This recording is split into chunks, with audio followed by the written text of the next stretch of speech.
Ending commerce, welcome to the ending channel, जहां हम बात करते हैं गेम्स हो गई पीसीज की। तो आपको इंटरेस्ट है गेम्स हो गई पीसीज में, चैनल को सब्सक्राइब करो। आज मेरे पास आपके लिए एक अच्छी खबर है, एक बुरी खबर है। अब यूट्यूबर क्या करते हैं, देखिए अच्छी खबर जाननी है या बुरी खबर जाननी है तो आपको एंड तक बने रहना होगा। मैं आपको शुरू में बता दे रहा हूँ वीडियो के, रुकूंगा नहीं एंड तक। अच्छी खबर ये है कि जिनके पुराने मदरबोर्ड भी हैं, 5 साल पुराने मदरबोर्ड, वो भी आज नया सीपीयू लगा सकते हैं। 2022 का लॉन्च हुआ, ये बहुत बड़ी बात है और मैं इसके बारे में और भी बात करूंगा इस वीडियो में। बुरी खबर ये है कि AMD को अब याद आ गया है कि जो है कुछ ऐसे भी यूजर्स होते हैं पीसी के जिनके पास बहुत सारे पैसे नहीं होते हैं, जो 5600X जैसे बड़े बड़े सीपीयू नहीं खरीद सकते, 20-20 हज़ार के ऊपर वाले। उनके लिए सस्ते सीपीयू AMD निकाला करता था, लेकिन जमाने से नहीं निकाले क्योंकि इंटेल की तरफ से कोई कंपटीशन ही नहीं था और AMD के पुराने सीपीयूज बिकते चले जा रहे थे। एक जमाना हो गया, डेट और ईयर की भी मैं बात करूंगा आगे वीडियो के, लेकिन अब जाके AMD को याद आया है और अब लॉन्च किए हैं उन्होंने। तो इसे बैड न्यूज क्यों कह रहा हूं, लॉन्च तो हो ही गए, ये भी एक अच्छी बात है। अब मान लो आप अच्छी बात, मुझे बहुत गुस्सा और बहुत दुख हुआ। मैं जमाने से फॉलो करता हुआ आया हूं, चीप सीपीयूज नहीं आए AMD की तरफ से, और इस वीडियो में मैं बुराई करूंगा। AMD ने जो अपनी धूर्तता दिखाई है उसको दोबारा याद करेंगे कि ये कंपनी है। ये जो हम राइजन की तारीफ करते हुए आए, कोई बहुत बड़ी बात नहीं है, इसने अपनी कंपनी वाली बिल्कुल तरीका दिखाया है। लेकिन मैं अच्छी बात के बारे में बात करना चाहता हूं। मैं सही में बहुत खुश हूं। ऐसा हुआ है कोई जादू सा हुआ हो। AMD के सबसे जो पुराने मदरबोर्ड्स थे 300 सीरीज वाले, आज उस पर लेटेस्ट सीपीयू भी चल सकता है, सोचो। और मैं जब ये खबर पढ़ रहा था तो मुझे लगा हाँ ठीक है, ये दे देंगे B350 वगैरह पे दे देंगे, ये A320 जैसे मदरबोर्ड में नहीं देंगे, लेकिन उस पे भी सपोर्ट है भाई साहब। अब आप ये समझो किसी ने अपना अल्ट्रा चीप बिल्ड भी बनाया होगा। कब? आज से 5 साल पहले 2017 में। अगर आपने 1200 और A320 के साथ भी बनाया था बिल्ड, तो आपके मदरबोर्ड पे आज लेटेस्ट 5000 सीरीज का सीपीयू चल सकता है। इंटेल के राज में तो भाई साहब कभी ये सोचना भी मतलब बहुत बड़ी बात थी, और मैं AMD के राज में भी नहीं सोच सकता। ये बहुत ही बड़ा जादू हुआ है, शुरू से तो आज तक नहीं आया। A300 सीरीज पे लिमिटेड ही रखते हैं, उनको भी देखना होता है चल पाएगा नहीं चल पाएगा, और बेचने भी होते हैं, जस्टिफाई भी करना होता है कि अपना नया चिपसेट का मदरबोर्ड जो है वो बेच पाए। लेकिन सही में बहुत बड़ी बात है। आप सोचो, मैं दोबारा रिपीट करता हूं, किसी ने अल्ट्रा चीप पीसी बनाया हो A320 मदरबोर्ड के साथ और 1200 R3 1200 जैसे सीपीयू के साथ, आज वो 5000 सीरीज के सीपीयूज लगा सकता है। रियली बड़ी बात। लेकिन ये अच्छी बातें AMD कर क्यों रहा है?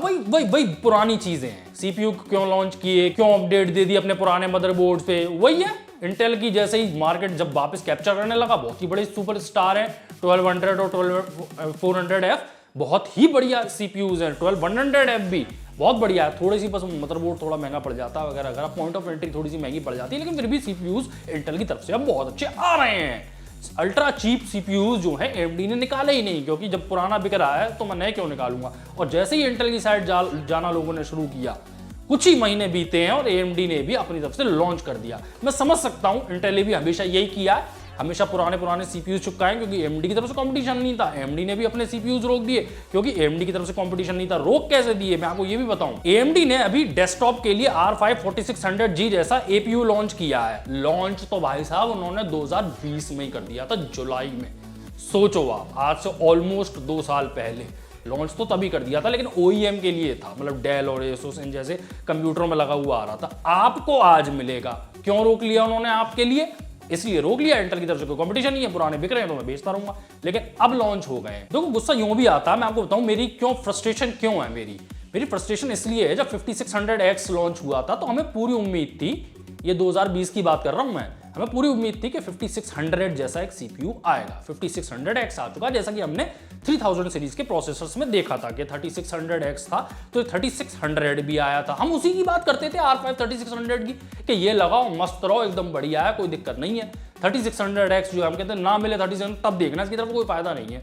अब 5600X एक जमाने से है, उसे लगातार देखते हुए आ रहे, चीप 5600 नहीं आया, तो अभी भी अब जाके आया है इतने टाइम बाद 2022 में। तो अब ये देखना पड़ेगा कि इंटेल के मुकाबले में कैसा। और दूसरी मैं एक और बात, इंपॉर्टेंट बात यहां बोलता हुआ चलूं, मुद्दा ये नहीं है कि इंटेल R5 12400F कैसा दिखाता है और जो नया AMD का लॉन्च हुआ R5 5600 वो कैसी परफॉर्मेंस दिखाता है। बात यह है कि इसके साथ साथ आप इंटेल और AMD दोनों के मदरबोर्ड की भी प्राइस काउंट कर लेना, उस हिसाब से फैसला होगा टोटल कॉस्ट, मदरबोर्ड और CPU का टोटल कॉस्ट फिर हम फैसला करेंगे कि क्या अच्छा है क्या बुरा है। लेकिन भाई साहब AMD ने भर दिया है, बीच का सेक्शन भर दिया है कसम से। 6 कोर 12 थ्रेड के भर दिए प्रोसेसर।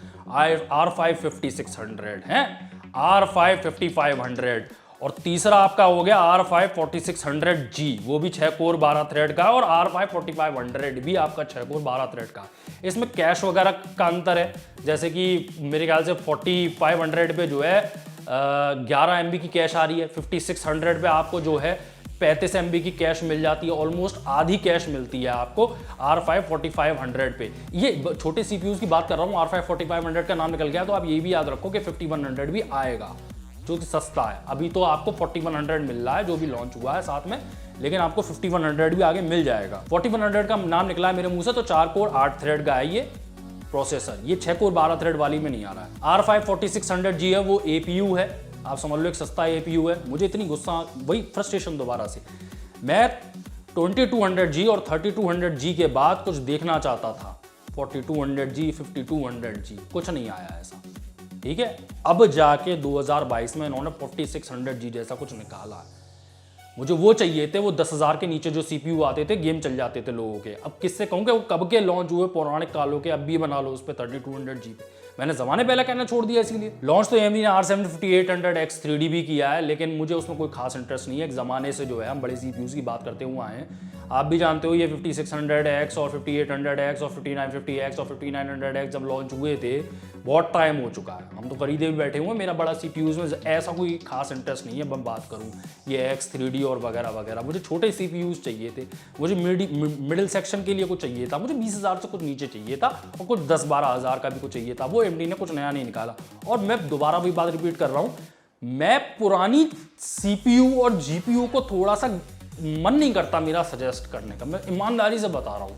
क्यों नहीं हमारे पास नए 5000 सीरीज के Zen 3 वाले CPUs हैं, अब भी कोई ले रहा है तो मैं से कैसे कर दूं। इसीलिए जो है ना, थोड़ा सा मेरी अच्छी सी वो राय नहीं है जो ये 4000 सीरीज के भी जो CPUs लॉन्च हुए हैं। 5100 लॉन्च होगा, लेकिन अगर फिर भी आप नया कुछ बना रहे हो तो कम से कम 3000 सीरीज का तो कुछ नहीं लेना पड़ रहा है आपको। और उनके लिए अभी भी मैं दोबारा रिपीट करना चाहूंगा, मैं सीरियसली बहुत खुश हूं कि जो पुराने, खासकर A320 वाला बंदा, जो मान लो R3 1200 आज तक चलाया हुआ है, कैसे चला रहा होगा यही बहुत ताज्जुब की बात है, लेकिन आज उसके पास भी ऑप्शन है। और CPU के प्राइसेस GPU की तरह गंदे नहीं है, वो भी चाहे तो आज अपडेट कर सकता है अपना कंप्यूटर नए CPU से, ऑप्शन खुल चुके हैं मेरे पास। मैं इसलिए भी एक्स्ट्रा खुश हूं कि मेरे पास भी कुछ A320 पड़े हुए हैं। मैं तो नहीं उन पे 1000 सीरीज और ये 2000 सीरीज या 3000 सीरीज का CPU लगाना चाहता, मैं नहीं खरीदना चाहता नया CPU 3000 सीरीज का, मैं लेटेस्ट खरीदना चाहता हूं, और आज वो मेरे A320 पे चलेगा। अगर आप एक CPU पूछना मैं खास किसके लिए एक्साइटेड हूं, तो मैं R5 5500 के लिए खास वो एक्साइटेड हूँ। वैसे प्राइस टू परफॉर्मेंस वगैरह देखनी पड़ेगी, लेकिन R5 5500 के लिए खास मैं एक्साइटेड हूँ। 6 कोर 12 थ्रेड के साथ आ रहा है, वही 6 कोर 12 थ्रेड 5600 वाली बराबरी होगी। कैश की कमी है, देखते कितना अंतर पड़ता है कैश की कमी की वजह से। साथ में भविष्य में लॉन्च होने वाला 4 कोर 8 थ्रेड का 5100 पे भी मेरी नजर रहेगी। 4100 अवेलेबल है, अगर कोई ऑप्शन नहीं है आपके पास, पुराना मदरबोर्ड है वगैरह वगैरह, और आप उसकी प्राइस टू परफॉर्मेंस देख लेना, उसका 4100 का तगड़ा मुकाबला होगा। इंटेल के 10th जनरेशन के CPUs की तो हम बात नहीं करेंगे, उनसे कोई मुकाबला नहीं है, क्योंकि उसमें आपको अपग्रेड पाथ कुछ नहीं मिलेगा, तो हम 10th जनरेशन के CPU से मुकाबला नहीं करेंगे। मैं नहीं आपको सजेस्ट करूंगा 10th जनरेशन का इंटेल का CPU, चाहे कितना भी अच्छा परफॉर्म करता हो 4100 के मुकाबले में, मैं नहीं करूंगा सजेस्ट। मैं उसका मुकाबला देखूंगा 12100 जैसे CPU के साथ, और पॉइंट ऑफ एंट्री भी देखूंगा कि 12100 जो CPU है 12100F मदरबोर्ड के साथ कितने का आता है और ये मदरबोर्ड के साथ कितने का आता है। वैसे आपके लिए 4100 भी कई लोग, उन लोगों के लिए अच्छा रहेगा, वही वाली बात है जो A320 पुराना चला रहे हैं, अपग्रेड करने के लिए तो बहुत ही मजेदार चीज़ है। बाद में ये थी आपकी गुड न्यूज़ और बैड न्यूज़ भी गुड न्यूज़ थी कि साले CPU लॉन्च हो गए हैं, अब जाके हुए हैं। अब AMD को याद आई है बहुत दिनों बाद, धूर्तता और शातिरता का जवाब दिया जाएगा AMD को। बार बार बातें दोहराई जाएंगी कि तुम भी कंपनी हो, कोई कुछ ऐसा भला नहीं करने आए हो। वीडियो अच्छा लगा तो लाइक करें, चैनल पर पहली बार सब्सक्राइब करें। मैं हूं IG, आप देखते हैं इंडिया कमेंट चैनल में। वीडियो मतलब good bye, tata, happy Holi once again, happy Holi.